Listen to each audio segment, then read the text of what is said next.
ക്രൈസ്തവ മിഷണറിമാരെ വേട്ടയാടുന്ന തീവ്രവാദ സംഘങ്ങളെ അടിച്ചമർത്തണമെന്ന് ആവശ്യപ്പെട്ട് കത്തോലിക്ക bishops conference of India laity council secretary chevalier advocate VC. Sebastian. ഇന്ത്യയിലെ വിവിധ സംസ്ഥാനങ്ങളിൽ തുടരുന്ന ക്രൂരതയ്ക്കും നിഷ്ഠൂരതയ്ക്കും ക്രൈസ്തവ വിരുദ്ധ സമീപനങ്ങൾക്കുമെതിരെ അടിയന്തരമായി കേന്ദ്ര സർക്കാർ നടപടികളെടുക്കണമെന്നും ക്രൈസ്തവ മിഷണറിമാരെ ഭരണത്തിലിരിക്കുന്നവർ ബോധപൂർവ്വം മറക്കരുതെന്നും CBCI ലൈറ്റി കൗൺസിൽ അഭ്യർത്ഥിച്ചു.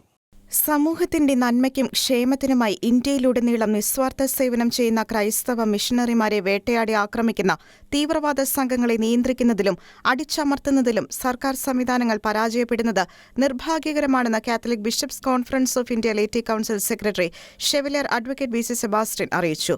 ഭീകരവാദത്തിനെതിരെ നിലപാടുകൾ എടുക്കുന്നവർ ആഭ്യന്തര തീവ്രവാദ സംഘങ്ങളുടെ മുൻപിൽ മുട്ടുമടക്കുന്നത് അപഹാസ്യമാണ്.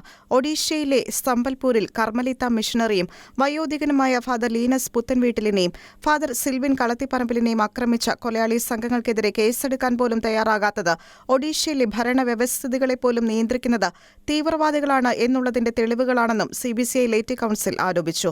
മതപരിവർത്തന നിരോധന ബില്ലിന്റെ മറവിൽ വിവിധ സംസ്ഥാനങ്ങളിൽ ക്രൈസ്തവ വിശ്വാസികൾക്കും സ്ഥാപനങ്ങൾക്കുമെതിരെ നടക്കുന്ന ആസൂത്രിത ആക്രമണങ്ങൾ വർദ്ധിക്കുകയാണ്. മതപരിവർത്തനമല്ല, വിദ്യാഭ്യാസത്തിലൂടെയും സാംസ്കാരിക വളർച്ചയിലൂടെയും മനുഷ്യനിൽ മനപരിവർത്തനവും മാനസിക വളർച്ചയും സാമൂഹ്യ ഉയർച്ചയും സൃഷ്ടിക്കുന്ന നിസ്വാർത്ഥ സേവനമാണ് ക്രൈസ്തവരുടേത്. പട്ടിണിപ്പാവങ്ങളെ സ്നേഹത്തോടെ വാരിപ്പുണർന്ന് അന്നം നൽകിയതും ഇന്ത്യയുടെ ഉൾനാടൻ ഗ്രാമങ്ങളിലേക്ക് കടന്നുചെന്ന് രോഗികളായവരെ ചികിത്സിച്ചതും നിരക്ഷര സമൂഹത്തിന്റെ ഹൃദയത്തിനുള്ളിലേക്ക് അറിവിന്റെ അക്ഷരങ്ങൾ കുറിച്ചുകൊടുത്തതും ക്രൈസ്തവ മിഷണറിമാരാണെന്നുള്ളത് ഭരണത്തിലുള്ളവർ ബോധപൂർവ്വം മറക്കരുതെന്നും ഷെവലിയർ അഡ്വക്കേറ്റ് വി.സി. സെബാസ്റ്റ്യൻ വാർത്താക്കുറിപ്പിൽ വ്യക്തമാക്കി. മതപരിവർത്തന നിരോധന ബില്ലിന്റെ മറവിൽ ക്രൈസ്തവ സ്ഥാപനങ്ങൾ കയ്യേറി ആക്രമിക്കുക, ദേവാലയങ്ങളും പുണ്യരൂപങ്ങളും തകർക്കുക, വൈദികരെയും സന്യാസിനികളെയും കയ്യേറ്റം ചെയ്യുക, ക്രൈസ്തവ വീടുകൾ തെരഞ്ഞുപിടിച്ച് വിശ്വാസികളുടെ നേരെ അക്രമം അഴിച്ചുവിടുക, പതിനായിരക്കണക്കിന് അനാഥരെയും ആലംബഹീനരെയും സംരക്ഷിക്കുന്ന ആതുരാലയങ്ങളുടെ പ്രവർത്തനങ്ങൾ സ്തംഭിപ്പിക്കുക തുടങ്ങി ഇന്ത്യയിലെ വിവിധ സംസ്ഥാനങ്ങളിൽ തുടരുന്ന ക്രൂരതയ്ക്കും നിഷ്ഠൂരതയ്ക്കും ക്രൈസ്തവ വിരുദ്ധ സമീപനങ്ങൾക്കുമെതിരെ അടിയന്തരമായി കേന്ദ്ര സർക്കാർ നടപടികൾ ഉണ്ടാകണമെന്നും ആവശ്യപ്പെട്ടു.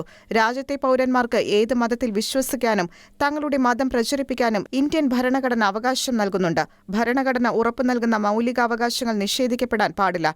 ആരെങ്കിലും മതസ്വാതന്ത്ര്യം ദുരുപയോഗിക്കുന്നുണ്ടെങ്കിൽ അതിനെതിരെ നടപടി സ്വീകരിക്കാൻ 20ഓളം നിയമവകുപ്പുകൾ രാജ്യത്തുണ്ടായിരിക്കുമ്പോൾ മതപരിവർത്തന നിയമമുണ്ടാക്കി ക്രൈസ്തവർക്ക് നേരെ നടത്തുന്ന ആസൂത്രിത അക്രമങ്ങൾക്ക് അവസാനമുണ്ടാകണമെന്നും വി.സി. സെബാസ്റ്റ്യൻ അഭ്യർത്ഥിച്ചു. ഷെക്കേന ന്യൂസ്, കൊച്ചി.